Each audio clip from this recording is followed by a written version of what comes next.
En este video vamos a exponer diagramas de estructura estática. Un diagrama de estructura estática muestra los elementos que existen como clases, la estructura interna de los elementos y sus relaciones entre sí. Se crean para representar los conceptos del mundo real y las relaciones entre ellos, o diagramas de clases que descomponen un sistema de software en sus partes.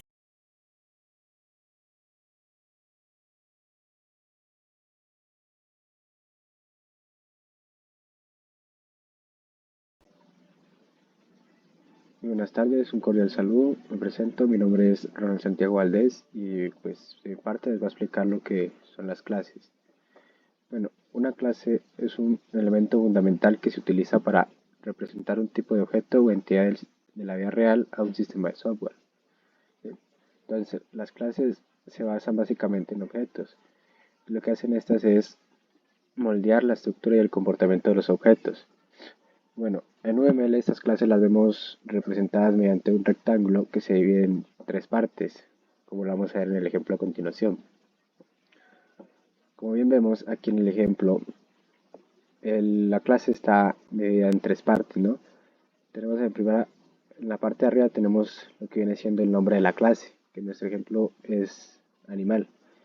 Ese es el nombre de la clase, ¿no? Entonces, en el segundo rectángulo tenemos lo que son los atributos y pues básicamente esos atributos se dividen en tres.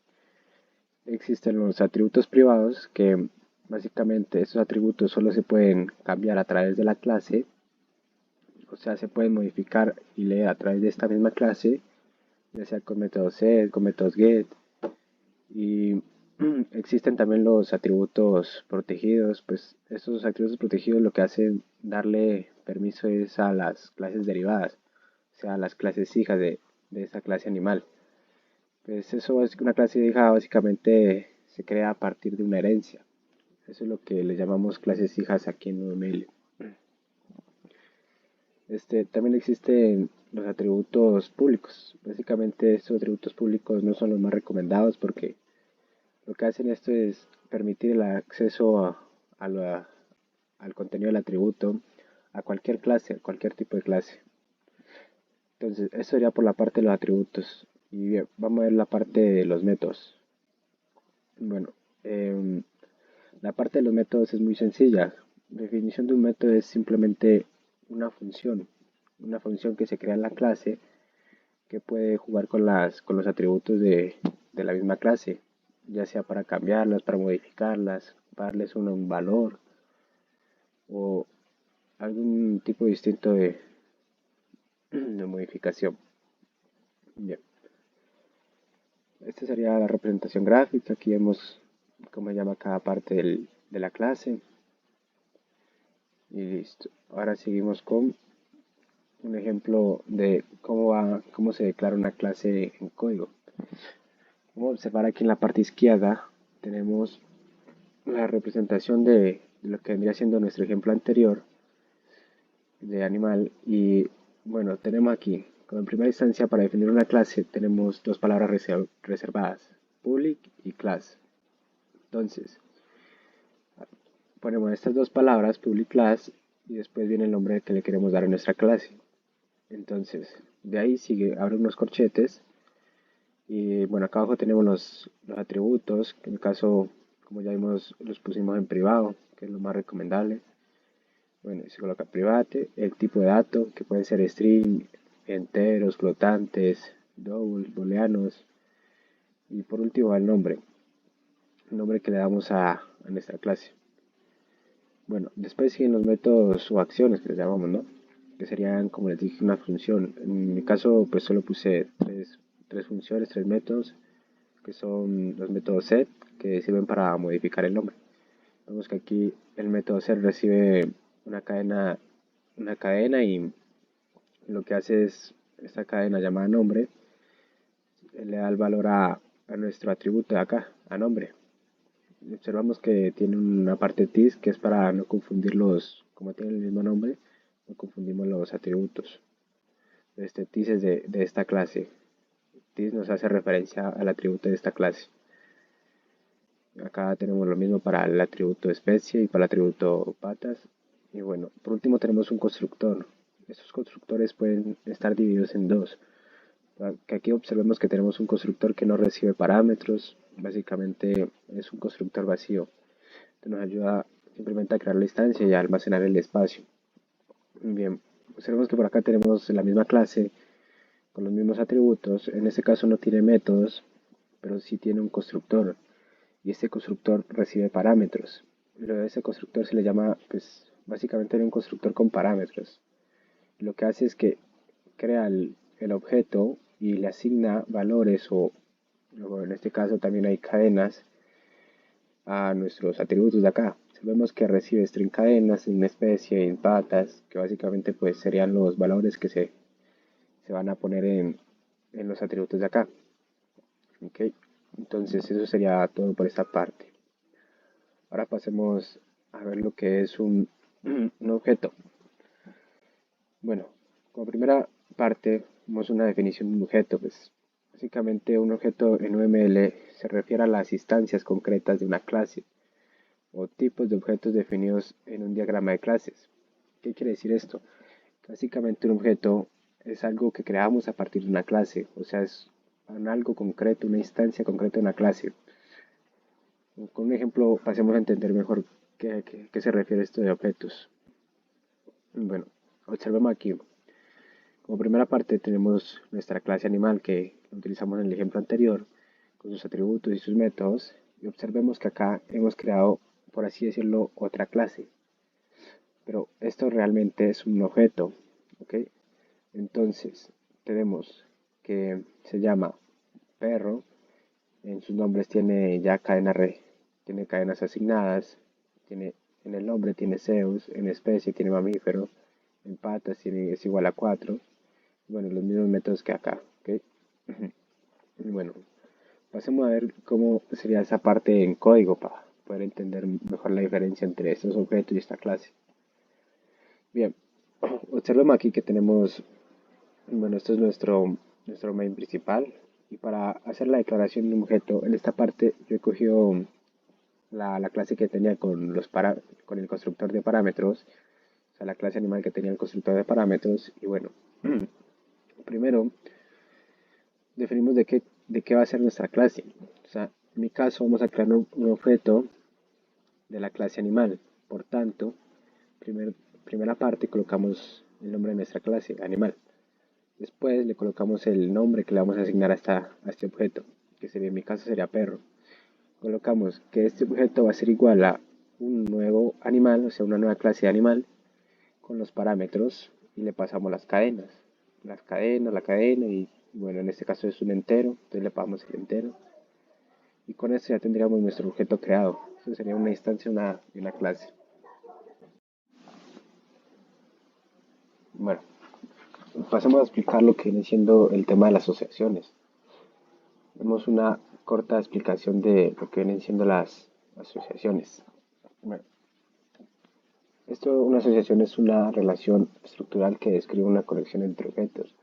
Básicamente, esto lo que nos representa es una relación que existe entre los objetos, entre las clases. Las asociaciones pueden ser de distintos tipos, pueden ser de herencia, pueden ser de agregación, de composición, muchas más que pues veremos viendo más adelante en el video. Gráficamente esto en UML se representa como una línea continua que une a las clases relacionadas entre sí. Pasemos a ver un ejemplo. Aquí tenemos nuestra clase auto, que tiene sus atributos placa, precio, número de puertas. Y si nos damos cuenta, tiene una flecha que la une con la clase motor, que tiene su atributo de cilindrada. Por lo que podemos decir que aquí existe una relación, o sea, una asociación entre estas dos clases.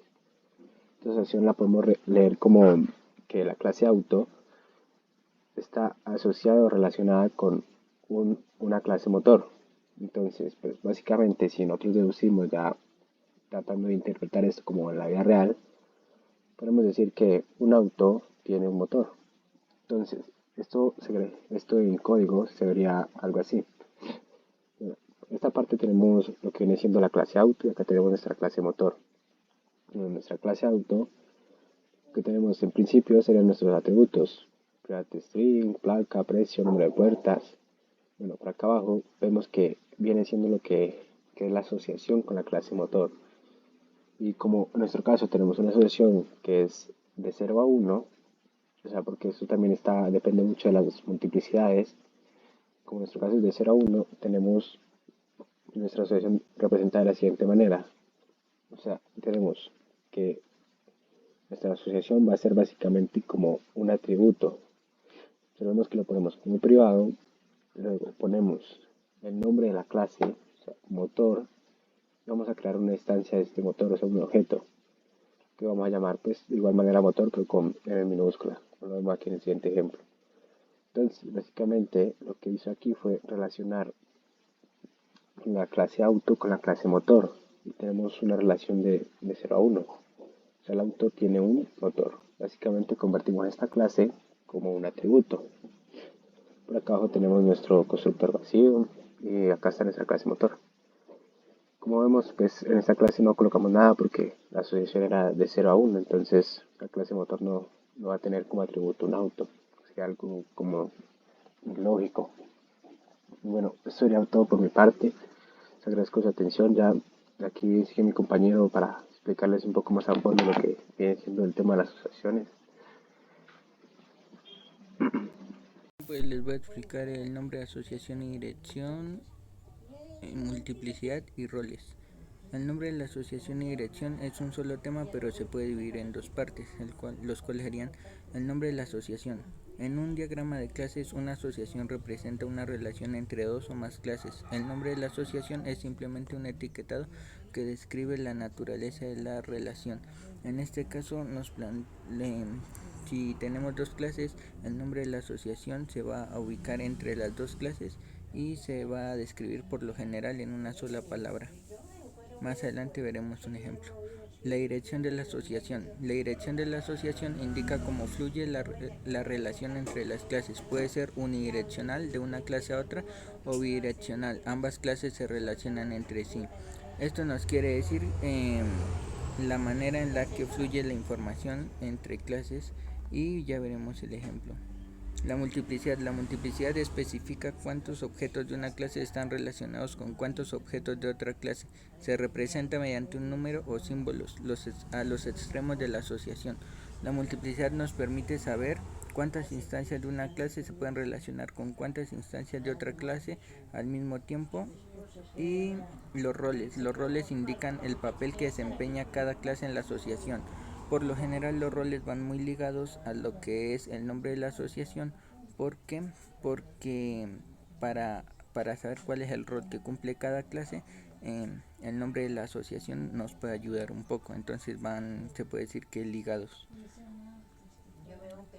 Aquí hay un ejemplo en el que podemos ver el ejemplo de nombre de asociación, dirección, multiplicidad y roles. Bueno, en este caso vamos a ir en orden.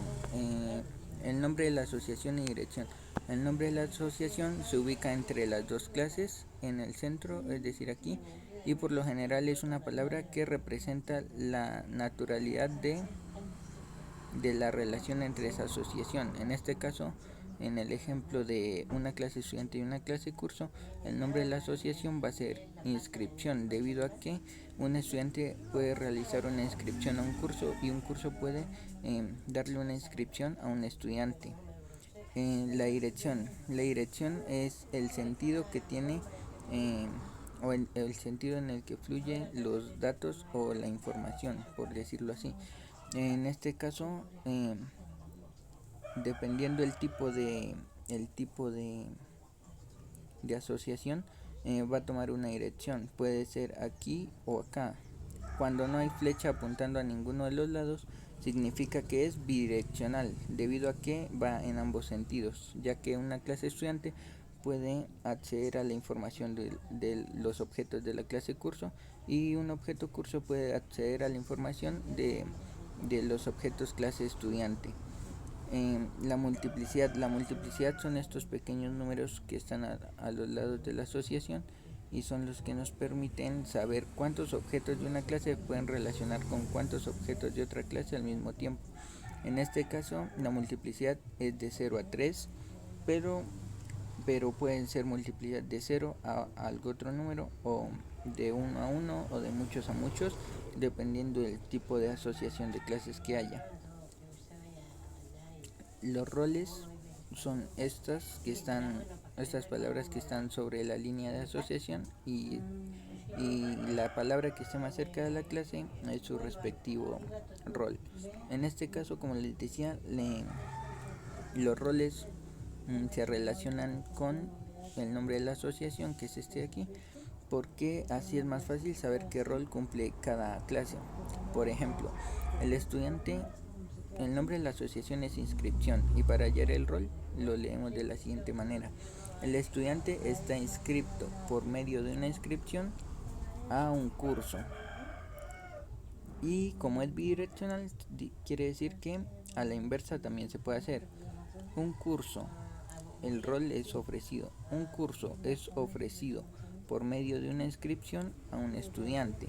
Entonces el nombre de la asociación influye un poco en lo que es los roles.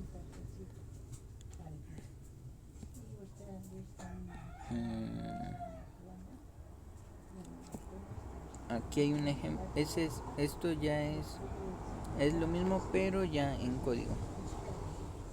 Aquí están los atributos de la clase estudiante, el constructor, los getters y setters, y aquí ya hay unas funciones. Agregar estudiante, pues en este caso el máximo son 3 porque ya lo dijimos en la multiplicidad, nos dice el máximo de objetos que pueden relacionar con los de la otra clase. Entonces podemos agregar un determinado número de estudiantes hasta que se llene, que en este caso la multiplicidad iba hasta 3, entonces solo se pueden añadir hasta 3 estudiantes. Y remover estudiantes en caso de que haya uno o más, se puede quitar un estudiante. Y la función mostrar cursos de estudiante es la que nos permite mostrar cuántos estudiantes hay actualmente. Es decir, si tenemos uno y agregamos otro, o sea, quiere decir que vamos a tener 2. Al implementar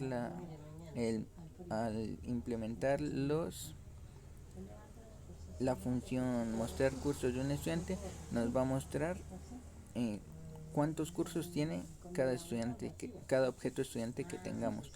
Por el contrario, si quitamos uno, nos va a mostrar cuántos cursos tiene cada estudiante.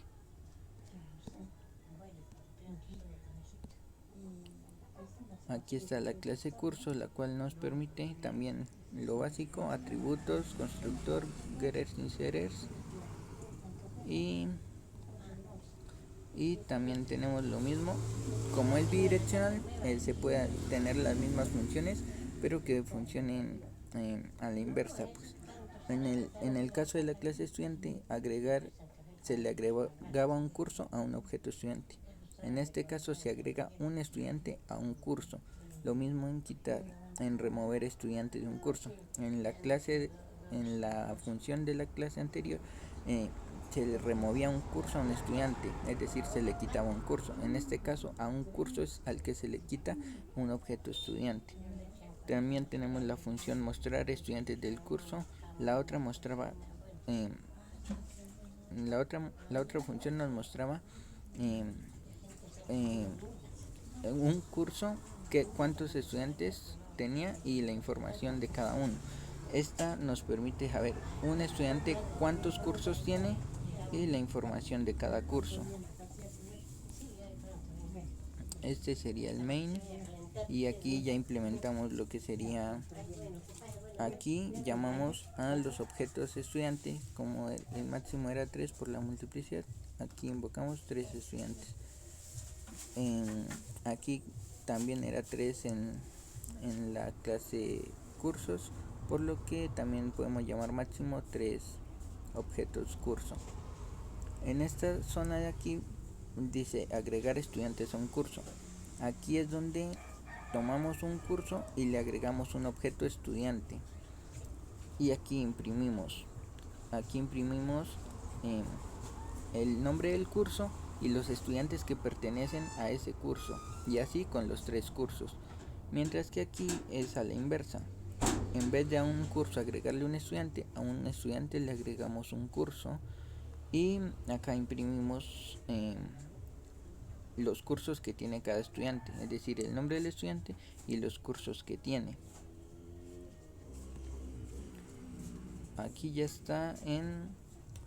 aquí ya está la compilación del programa, por lo que podemos ver estudiante que está inscrito al curso matemáticas y nos muestra a las personas que están en el curso y su respectiva información, y lo mismo con el curso inglés y con el curso programación, nos muestra la información de las personas que están inscritas a ese curso, mientras que a la inversa sería así.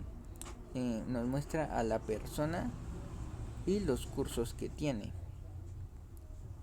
y lo mismo con las otras 3 personas. Esto nos lo permite porque es bidireccional. Si fuera unidireccional solo se podría hacer en un sentido. Y pues esos serían los temas de nombre de asociación, dirección, multiplicidad y roles. La agregación. La agregación en programación orientada a objetos es la relación entre dos clases donde una llamada contenedora agrega una instancia de otra clase llamada clase contenida. Clase asociación. Una clase asociación representa una relación entre dos o más clases sin que una sea parte de la otra o sin que una clase contenga a la otra. La clase asociación actúa como un puente que conecta las clases involucradas en una relación. La clase asociación puede contener atributos adicionales que describen la relación. Asociaciones n-arias. Se utilizan para expresar conexiones complejas entre diferentes clases u objetos en un sistema, y se refiere a una relación entre 3 o más clases. Estas relaciones se utilizan para modelar situaciones en las que varias clases se relacionan entre sí de alguna manera.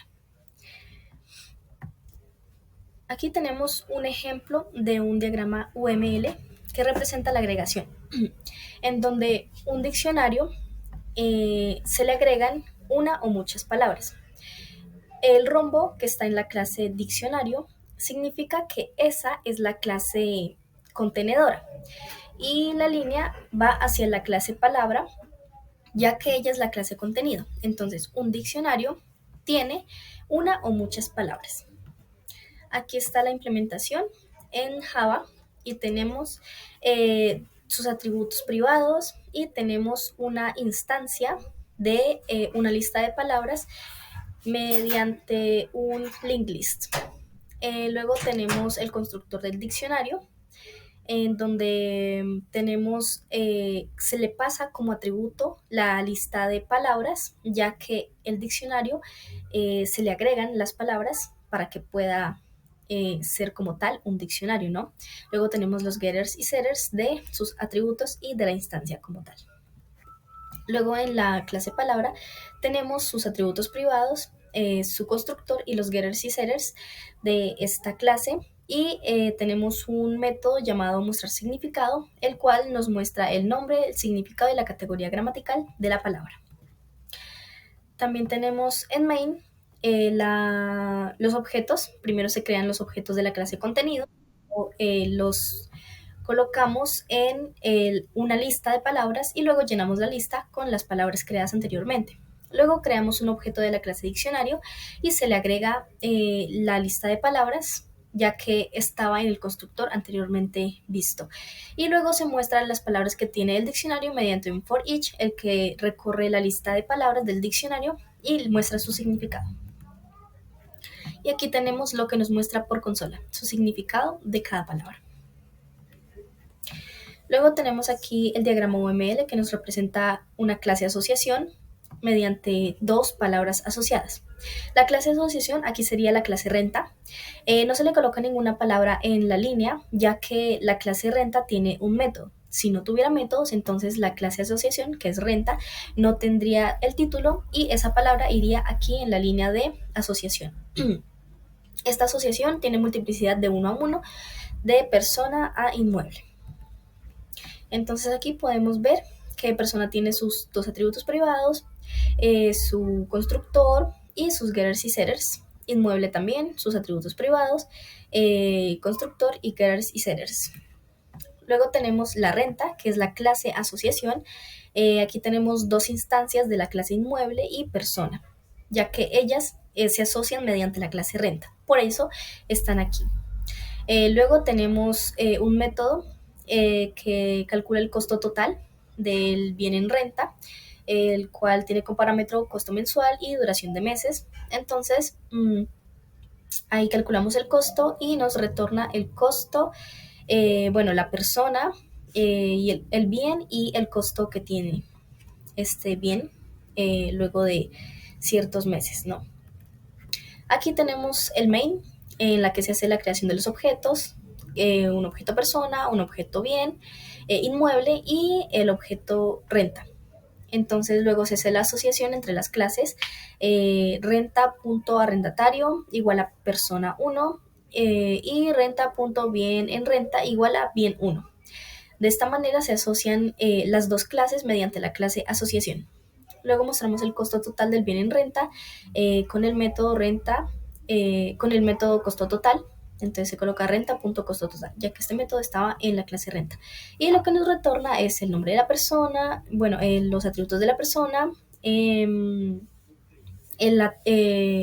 el costo final de la renta del inmueble.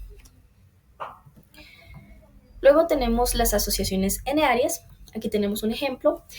Consiste en, como ya había dicho en la explicación, entre 3 o más clases. Entonces aquí tenemos 3 clases asociadas con multiplicidad de muchos a muchos.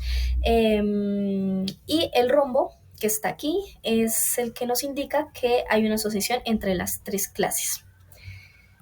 Entonces aquí tenemos la implementación, tenemos la asignatura, sus atributos y las instancias de las dos clases con las que se relaciona mediante dos listas. Entonces aquí tenemos las listas, las que se inicializan en el constructor. Luego tenemos el método mostrar información de la asignatura, el cual muestra su nombre, código y créditos. Y el get docente, que nos devuelve la lista de docentes de la asignatura. Luego tenemos agregar docente, la cual nos agrega un docente a la lista de docentes de la asignatura.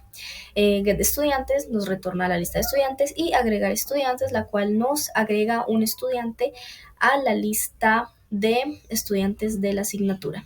Luego tenemos el método mostrar docentes, mostrar estudiantes y getters y setters de los atributos de asignatura. Acá tenemos lo mismo con docente, sus atributos, sus asociaciones, en este caso serían con asignatura y con estudiante, entonces las listas son de asignaturas y estudiantes, se inicializan en su constructor. Luego tenemos mostrar información del docente, luego el get asignatura nos devuelve la lista de asignaturas, agregar asignatura, aquí tenemos dis.asignaturas.add de asignatura, así se le agrega la asignatura al docente, a la lista de asignaturas del docente, y luego tenemos asignatura.agregar dis, ya que como es una asociación bidireccional, queremos que al agregar una asignatura a la lista de docentes, también se le agregue ese docente a la lista de las asignaturas. Entonces ahí se le hace agregar asignatura.agregar docente dis. Luego tenemos get estudiantes, que nos devuelve la lista de estudiantes del docente, y agregar estudiantes, que nos agrega un estudiante a la lista de estudiantes del docente, y estudiante.agregar docente dis, para que también se le agregue el docente a ese estudiante al cual se le está agregando a la lista del docente. Luego tenemos mostrar asignatura, mostrar estudiantes y los getters y setters de los atributos. Lo mismo pasa con estudiante, tenemos sus atributos privados y también las dos instancias de las clases con las que se relaciona con las listas.